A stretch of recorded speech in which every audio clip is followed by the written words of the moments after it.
Hey trackies, welcome back to another video here on TXT Track Time. Please remember to like the video and also subscribe to the channel. So over the weekend, not only was there the Camperdown Classic, but there was also the Mile of Western Relays. Didn't get to the highlights of that or what was highlighted in my mind, and I'm clearly going to discuss that in this video now. So the first thing I want to talk about, the results. Now, for some time, we have been struggling with having, getting results immediately, right after the race was run. We see that onto the website. The J3 has had this old draconian method that wasn't working, and kudos to Bruce James, for developing the roster athletics, or I think he has a hand in it, some way, shape, or form in roster athletics, and now we are getting results immediately, right? So I appreciate that. However, given that Jamaica is who we name in a track and field, I definitely think it's not enough. I definitely think a lot more work needs to be done in that facet and that era, because okay, fine, we have the results as in the times being registered on the website for us to see, but that's not the only thing that we're interested in terms of performances, right? And let me give you an example. I was watching the 4x4 race with clubs and institutions, and there's a very interesting race with seemingly collegiates versus a professional group, right? And I remember watching Rashawn Clark and the final leg, and it's not only the Rashawn Clark leg, but I believe second leg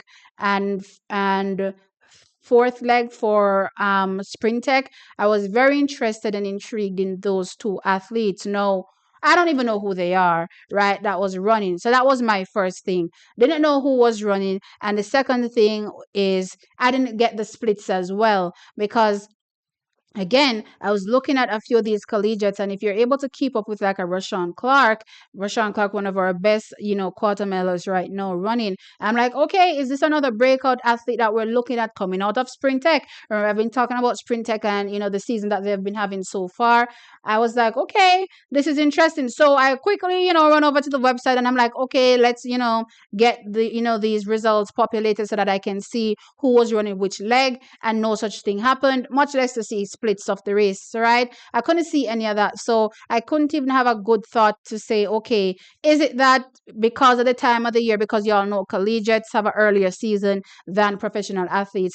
Is it because of the time of the year where he's much further in his training, and that's a collegiate athlete, right? He's appearing, to challenge a Rashawn Clark, and not the fact that he's just great in this moment running a really good race, right? Is that the case? Or could it be that, as I said, the athlete is literally, up there tooth and nail with a Rashawn Clark that could be possibly running at his best? I did not have an opportunity to see that because, again, no splits were available, right? So I was looking at it and I was thinking to myself, okay, we definitely need to work on this. It can't be the case where people are running and we have no idea, one, who is running, right, when it comes to these relays, and two, we have no idea about the splits as well. When I look at what's going on from an American perspective, and yes, they have the money to do all these things, but I do think that given where Jamaica stands in track and field, we must can get people to invest in these type of things as well, to make our product better.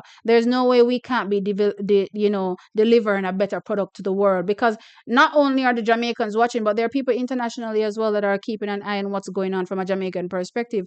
Them can't see what going either, right? So I definitely think that we must can find two investors who can say, all right, I could fix up that area of track and field and deliver a better product for the rest of the world to see, right? So that's something that I was, looking at. I was a little disappointed that I couldn't really see who the athletes were, right? But I suppose as time passes, then, as long as they're as good as I'm thinking that they potentially are, then they'll come to the fore, right? Another thing that I want to talk about is Johan Blake. And at this particular point, I'm starting to think, is it time for him to hang his spikes up? Now, y'all know me. I've said this over and over again that I give these athletes grace. I appreciate them, right? So when you want to go, you can go, right? I'll see whatever you have, left in your last races and be there with you, cheering you on, regardless of whatever the outcome is.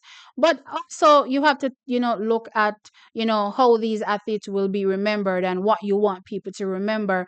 And the thing is, you don't want to be competing until people start remembering, the bad things and not the great things, how awesome you actually were, right? And to make things clear about how awesome Johan Blake is, literally the second fastest man to ever do it over the two shortest sprints, the 100 meters and the 200 meters. Yes, the second fastest man to ever do it, right? World record in the 100 meters, 9.58 seconds done by Usain Bolt. Second fastest time, well, not second fastest time because Usain also is the second fastest time, but second fastest time done by an athlete, right? Johan Blake, 9.69. He started with another American athlete over there, but still.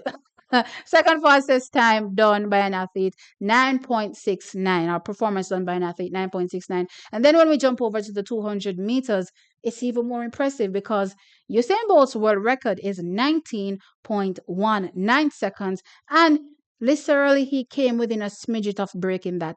His personal best over the 200 meters, Johan Blake's personal best is 19.26 seconds. Crazy. So that's how awesome he is. That's how good he is. But in recent years, you could definitely see the decline of his caliber, especially as I said after that career-ending injury. He's come back and still run. But in the last 2 years, he's definitely declined a lot more. And it's now visible to the point where I'm thinking that it's starting to affect brand Johan and how people will remember him. Because I was looking in the comments and people were saying, like, okay, Johan is done, Johan is washed up, that kind of thing. And I'm like, does he want to continue where people are not going to be remembering him for his greatness, but remembering him for his last few races? Because what do people say? You're good as your last race. You know what I mean? And in the 4x1 and 4x4 that he not 4x4, 4x2 that he participated in, on one hand, he's running against some collegiate guys. And on one hand, he's barely keeping up with them in the 4x1, right? And in the 4x2, them are run left him, right? That's literally what was happening in the 4x2. So I'm sitting there and I'm like, oh my gosh. If you all didn't think the writing was on the wall, the writing is definitely on the wall right now.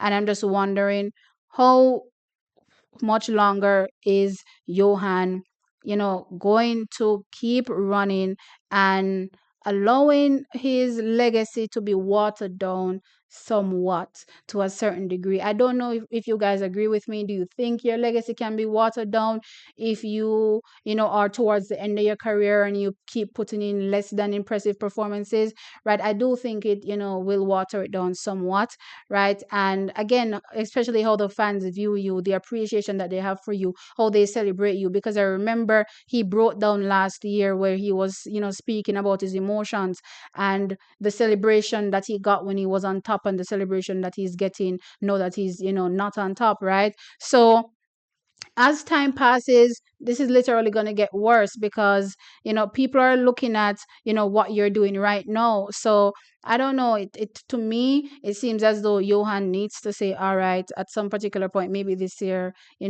this is it, and bow out. But I'm still giving him grace to do what he wants to do. I'm just concerned that people are gonna not appreciate Johan for the greatness he was, back in the day, just because of these performances. But anyway, guys, let me know your thoughts in the comment section below. So one, when it comes to our timing systems or how we register set times and performances by the athletes, do you think more needs to be done? Do you think as a brand Jamaica and how massive we are in track and field that we could actually be much further along?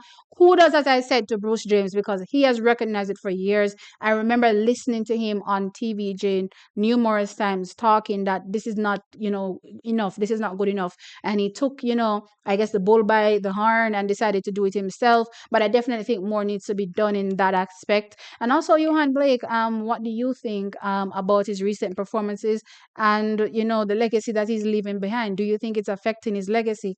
Like the video, of course, and subscribe to the channel. I'll catch you on the next one. Bye.